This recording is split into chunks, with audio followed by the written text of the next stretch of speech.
Hello there, this is SME On Point. My name is Diabosito. Thank you so much for staying with SABC News. This week we profile Ultimate Pet Care, a pet grooming business whose founder believes that the answer to South Africa's economic challenges lies in the pet industry. Hannes Roodt is skilling unemployed people to become pet groomers while affording the opportunities to others to own their businesses. Take a look at this featured business of the week. Hannes Roodt is a passionate pet lover and an entrepreneur. He says the 7.1 billion rand pet care industry is booming and presents useful opportunities of creating jobs and growing the economy. The pet industry, yes, it's booming for two specific reasons, and the fact is more people are actually investing in dogs than having kids, and then also we've got a different type of relationships out there which rather go into serving pets, and then your kids only go until the age of 18 into your house and then they leave. So we've got a lot of clients that's mostly retired older people that they're living for their dogs. So yes, first of all, the pet industry is booming and we can see it. We've opened up, I mean, if you look at all the different shops that's currently opening up across the country, you've got your pet zones, pets, Checkers are opening up 100 pet stores in the next 6 months. And all these things show us that everybody's identifying the pet market. Even in our industry, we're not the only people doing dog grooming. There's a lot of dog groomers out there. We're one of the very few franchise concepts in the country and in the world that actually franchised the idea. Roodt says his Ultimate Pet Care business is growing by 10% every month. He's confident that the pet care industry can change not only the economy of South Africa, but also the livelihoods of many people. First of all, we've got so much room for creating jobs. A lot of different type of jobs we never even thought is possible. But you've got dog groomers, you've got washers, you've got drivers of all these vehicles, then you've got people that walk dogs, you get people who take dogs to the vet as ambulance services. Everything that you can think of that a child needs, the dogs need the same.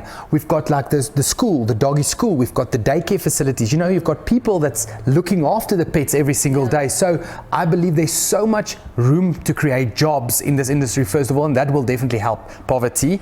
Ultimate Pet Care has its hands in all of the value chain, from manufacturing its own grooming products to franchising the business and now even starting an academy. With the Grooming Academy, the question was, what do I see? I believe we can actually start upskilling people with no academical backgrounds, people who from any walk of life. It can be a 65-year-old person. That's what we've done. We've trained a 65-year-old who started a new career. We've trained people from the township areas. We've trained people like myself who had the opportunity to actually went to a proper school. I had people who had finished varsity with degrees. They're all becoming dog groomers because, again, it's entrepreneurship. So we've created room for people to learn a new skill.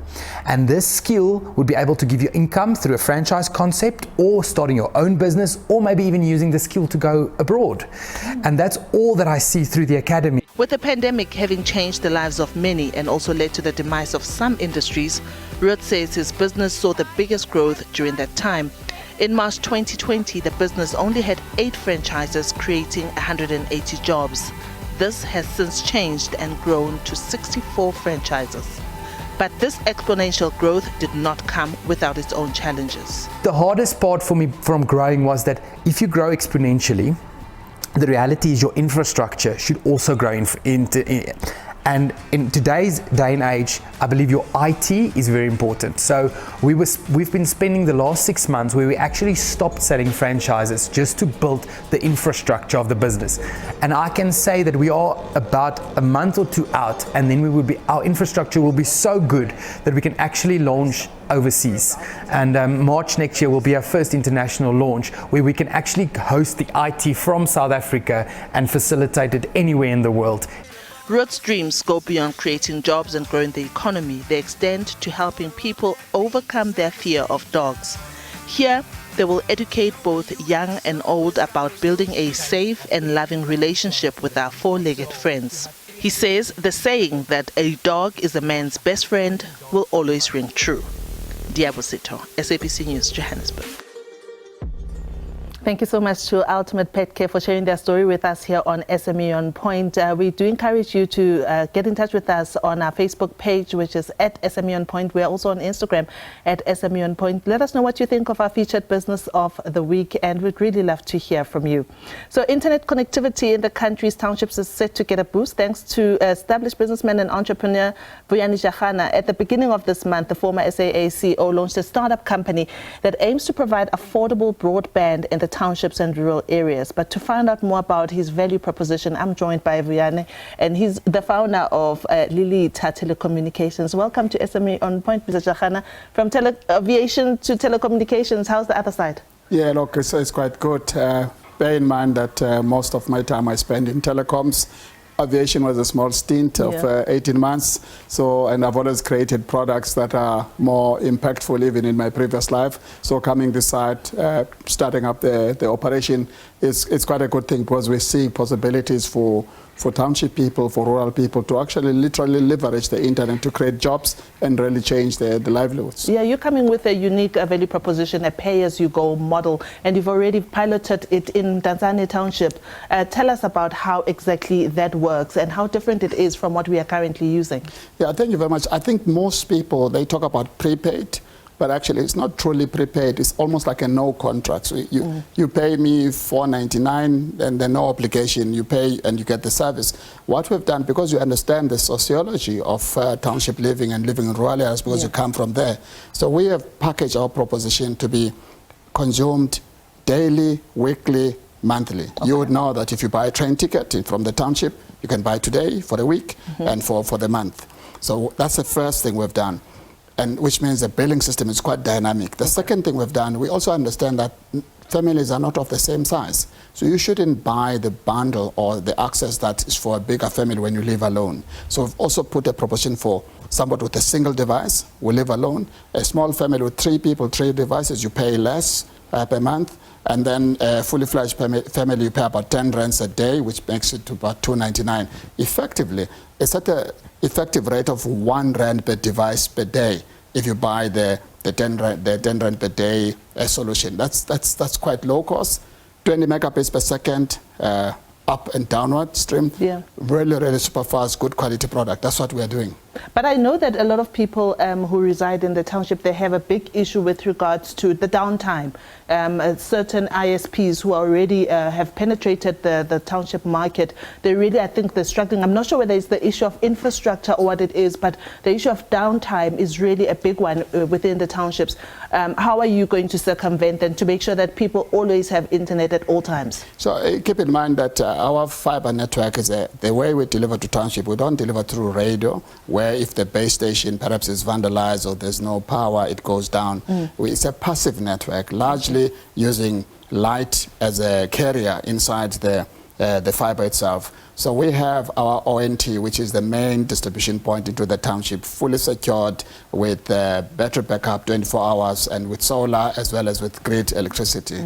So customers can only be down if they have lost ESCOM power in the home, the router is down. And even then, we're coming up with a layer of products that are affordable that will still fire up the television, the router, and still charge the phone. So that's coming as part of the proposition down the line. So from our side, we're much more resilient than any other network, in our view, that is driven by radio, where that site is down, the whole community goes down. We have a very strong uptime.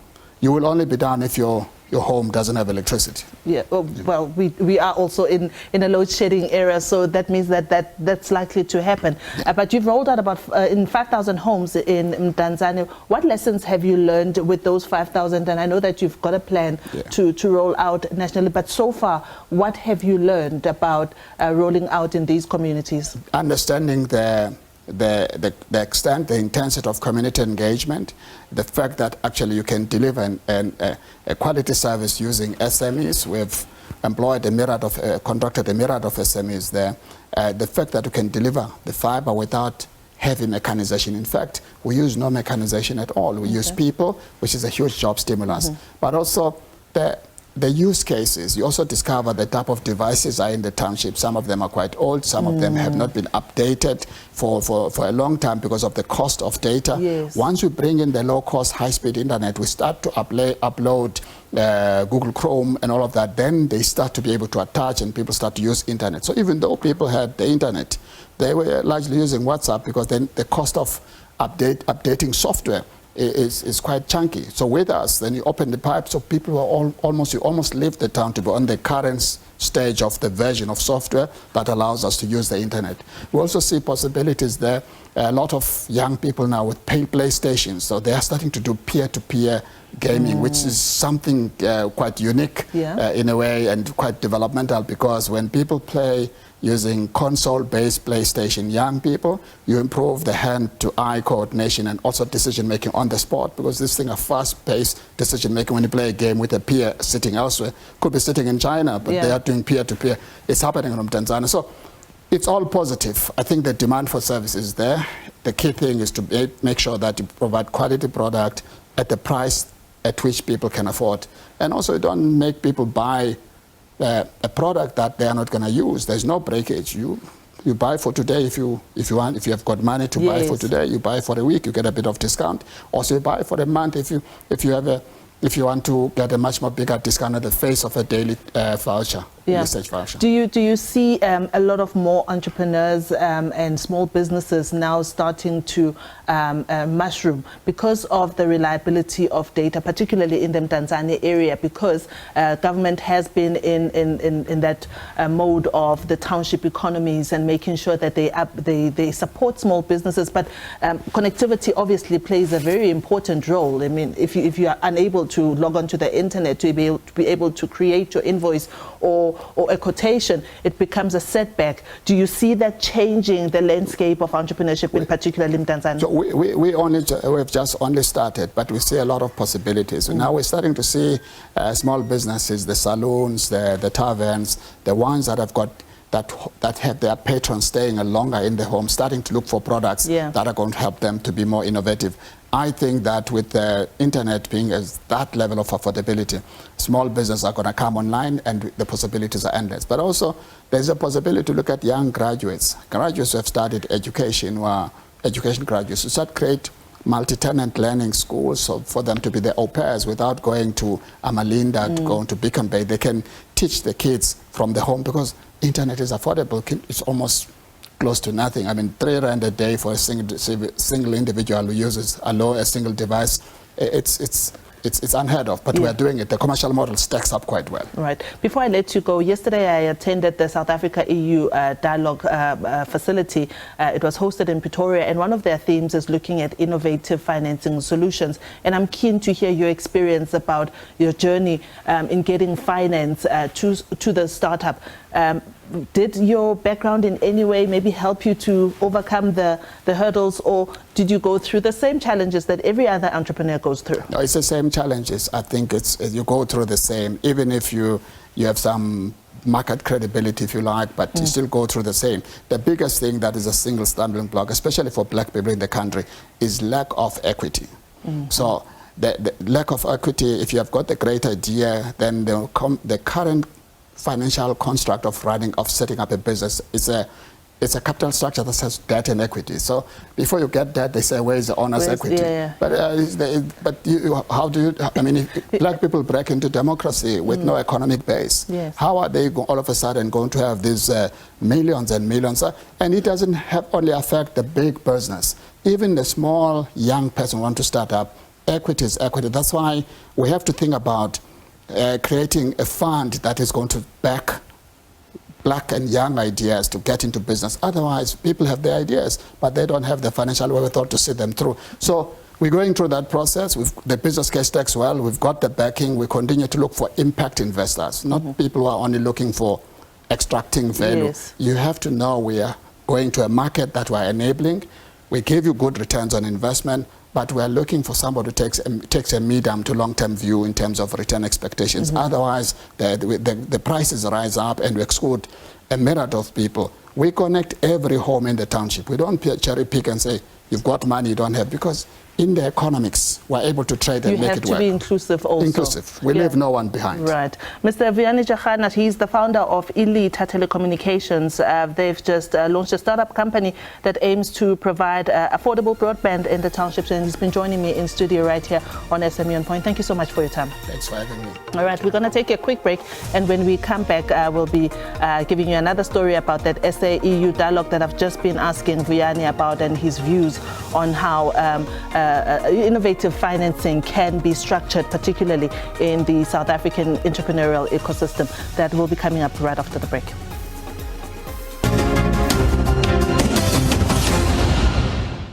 Thank you for staying with SME On Point. The South Africa EU Dialogue Facility says it's testing different financing instruments to address the funding challenge of youth-owned enterprises. The dialogue was hosted in collaboration with the Department of Small Business Development in Pretoria. It aims to identify best practice examples from the European Union areas with the hope that this will help to reduce youth unemployment in the country, which is currently around 60%. Youth unemployment remains a big challenge in the country. Youth entrepreneurship and small business development, including social enterprise, is said to be key in addressing this problem. Small and medium enterprises are tasked with driving 90% of new job creation under the National Development Plan. But there are several hurdles that entrepreneurs face, which South Africa, together with the European Union, is trying to address. I think that's the whole point of the dialogue, right? Is for us as well to say maybe the types of support measures that we've had in place as governments are not necessarily as effective or as conducive to foster a good entrepreneurship culture. We know that in South Africa, for example, entrepreneurs struggle with getting finance from the perspective of they don't have collateral, right? You need assets, you need land, you need a history, a record that banks can look at and say, okay, this is a viable entrepreneur. But you know, in a context such as ours where businesses fail consistently, I think the idea is how do we use finance? How do we rethink how we finance entrepreneurship? We're making strides to make sure that we promote the culture of entrepreneurship within the country. We have started designing programs that are very much targeted to speak specifically to the needs of the entrepreneurs. So in that way, we see an improvement in making sure that there's business formation processes. But lack of funding is one of the biggest challenges facing entrepreneurs, followed by a lack of access to markets. This is why SA to EU dialogue was proposed to enable policymakers and young entrepreneurs to exchange best practices, co-develop new accesses to finance solutions, and define a policy framework. Credit guarantees, we are piloting an innovation fund that focuses on the credit guarantee space that is working quite well, and there is opportunity to enhance and improve and various elements of taking that forward. We do want to support youth, but as well as women and persons with disabilities. So we have a specific financing intervention in that area where we've learned a lot of what not to do. And now through this dialogue, we want to hear from the youth, how should we do it? How should it work so that it can work for you to run your business in a better way? A presentation compiled by the Finmark Trust shows that there are nearly 1 million youth-owned SMEs. 90% of them are micro, and while informal businesses stand at 73% and mostly are resellers of goods. It further found that requirements for receiving funding are cumbersome, making funding out of reach for startups. It also found that programs also tend to focus on business skills for entrepreneurs, but not on the acquisition and training of staff that SMEs need. Aline Magumbi, a broiler farmer, agrees that finance is a challenge. When you get a funding, is to keep your business going, is to keep you sustained, to move forward.